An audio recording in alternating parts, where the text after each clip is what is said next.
Welcome to Season 4 of The Jag Show. We're going to start with what I learned this year at Podcast Movement and how you can improve your show. And now, a look at what's trending in the podcast world and how it can help your show. It's The Jag Show Podcast. First thing you should know about is video.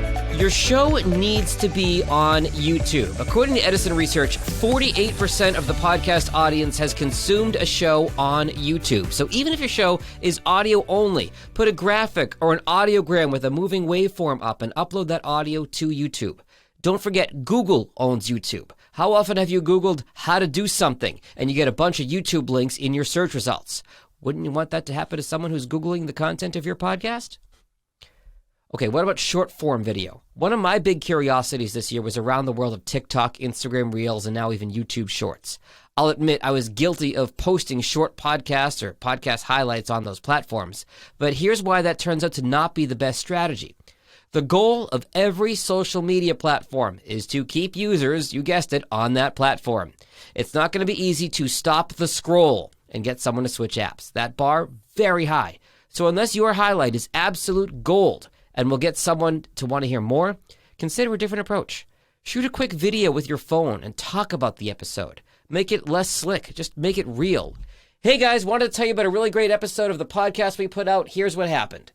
And for the love of all things holy, stop with the posts, and I was guilty of this too. New episode out now. Nobody cares. You've got 3 seconds to stop the scroll, and that ain't gonna do it. So how do you grow your podcast? Well, the easiest ways are simply to fish where the fish are. That means other podcasts. If someone's already listening to another show on Apple or Spotify or wherever, it's much easier to get them over to your show. 2 ways to do this are 1, a promo swap where you find a similar podcast and agree to promote each other, or 2, what's known as a feed drop. You post an episode of someone else's podcast in your feed, and then they return the favor. It automatically provides your content to someone else's followers and vice versa.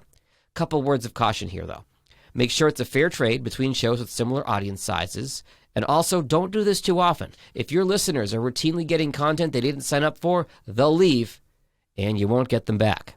So how do podcast listeners find shows? Well, back to Edison Research. Top method, recommendations from friends and family. Asking your listeners to share your show with folks who might like it proves far more effective than the cliched subscribe and leave a review. Reviews are nice as social proof, but they don't help you with chart position or audience growth. Second most popular way behind recommendations that people find podcasts, internet search, mainly Google, of course. Now remember, Google can't search audio yet, but it can search text. So make sure you've got at least a good paragraph or 2 in your show description and in your podcast host and on YouTube. YouTube specifically, by the way, the number 3 way folks find shows, and other social media comes in 4th.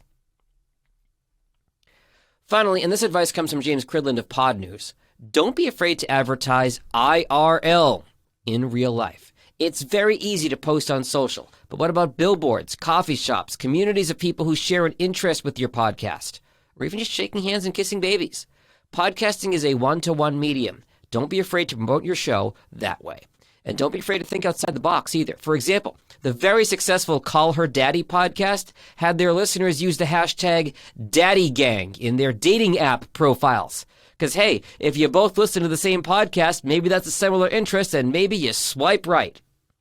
One thing not to do, don't use the word podcast in the title of your show. Over 700,000 other shows do. That is not going to help you in search results. But don't be scared by the total number of podcasts out there. By some counts, there are now 4 million shows, but most of them died on the vine. According to Rob Walsh of Libsyn, only about 10% of those 4 million shows have both done more than 10 episodes and are still putting out content. So compare those 400,000 active shows to 51 million YouTube channels or 757 million blogs. Podcasting space is not as crowded as you might think. And if the growth of your show is slowed, evaluate the show itself. How can you make it better? Can you niche down more? Can you improve the audio quality or even the content?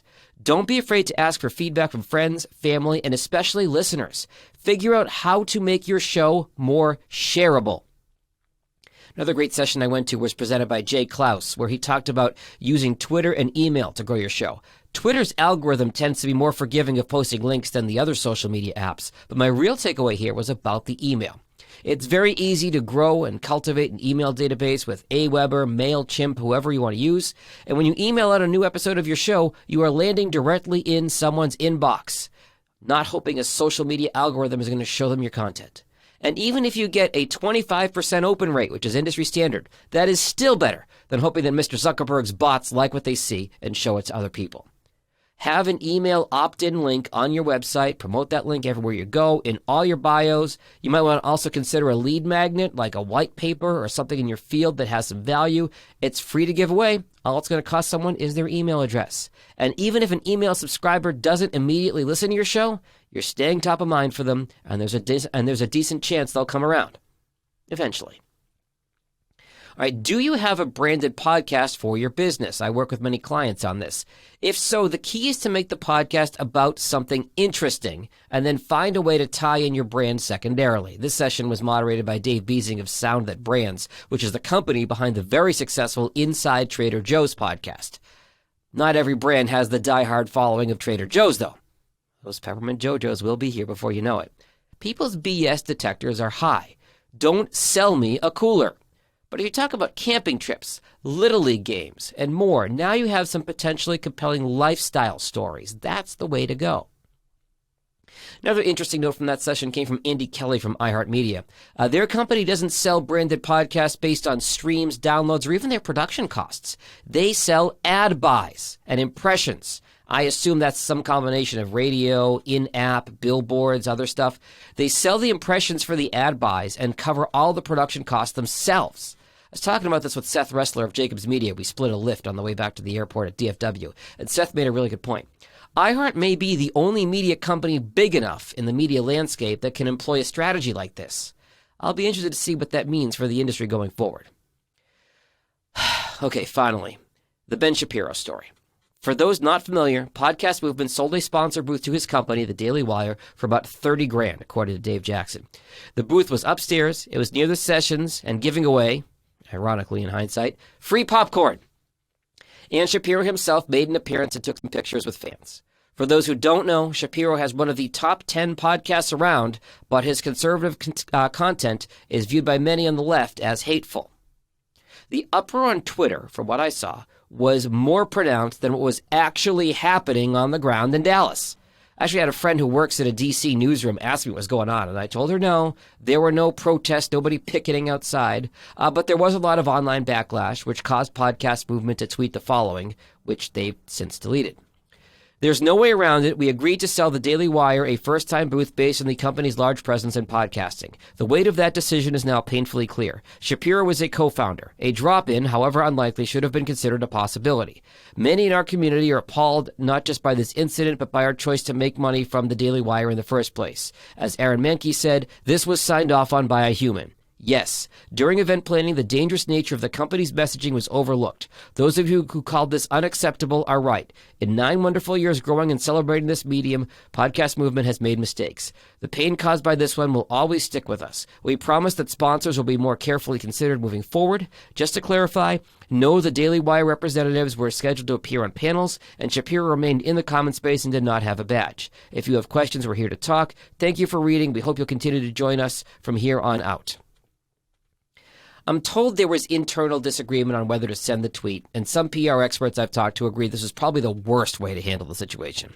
Essentially, considering that Podcast Movement bill themselves as inclusive, they managed to piss off both sides. Folks on the left feel it's not inclusive to have a podcaster who espouses views that exclude large segments of the population.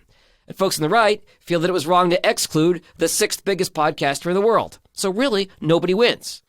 Again, I feel the online outrage was stronger than it was in person, although I'll admit to not having eyes and ears everywhere at the convention. This past Friday, Podcast Movement then tweeted, "We're putting in place policies to guide our social media and events with inclusivity, diversity, and respect for all. It's a journey. We'll keep listening, keep growing together." Now, in the days since, Cumulus Media, who's the 3rd largest radio owner in the country and home to many conservative talk show hosts, announced they're pulling out of Podcast Movement going forward. So yes, this brouhaha has cost Podcast Movement a sponsor, but not from the side I expected, at least so far.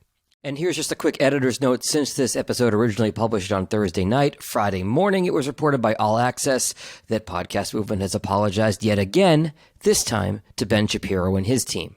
Here's my take, and it's lukewarm at best. Podcast Movement is in a no-win situation here. What started as a small convention about a decade ago has now become the preeminent conference in the industry. They really need an experienced PR team, either external or internal, to navigate these difficult waters. Jared, Dan, and their team have worked tirelessly to put on an amazing event every year. Now, I understand the reasons for anger on both sides. I just hope the conference can move forward without this hanging over their heads. Next summer's event is in Denver, and I'm honestly quite looking forward to knocking another city off my travel bucket list. At Podcast Movement, I go, I network, I get to see people in person, and I always go home with a notebook full of ideas for my clients, my business, and of course for this show. With that in mind, you'll notice some tweaks to the Jag Show now into Season 4 after a summer hiatus and a little bit of a retool, new artwork, new music, new voiceover, new format. I'm trying some different things, and I hope you enjoy. If you'd like to have new episodes emailed to you, you can sign up for my email list at jagindetroit.com/subscribe. Later. The most popular ways to grow a podcast are recommendations of friends and family. So share this episode with someone you know. And for any questions you have about podcasts, find Jag online at jagindetroit.com.